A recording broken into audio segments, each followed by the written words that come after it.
Naku, Ma'am Georgia. Gwapo pala ang asawa niyo.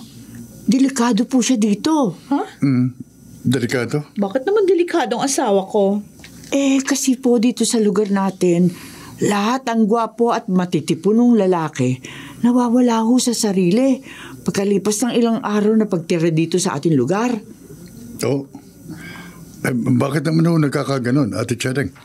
Dahil po sa babaeng engkanto na nakatira ho sa Vanishing Mansion. Vanishing Mansion? Opo. Di ba yun yung estatwa malapit sa puno ng akasya doon sa tapat ng National High School? Ang alam ko parang gimmick lang yun ng bahay ng gimbal para dumami yung turista. Totoo po yung babaeng engkanto at yung Vanishing Mansion. Katunayan po yung bunso kong anak na si Mark. Nabiktima ho nun. Kaya kayo, Sir Samuel, sa itsura niyong yan. Naku, hindi malabong maakit sa inyo ang babaeng engkanto sa Vanishing Mansion. Huwag kang mag-alala, Ate Chedeng. Mag-iingat po ako sa babaeng engkanto na yan.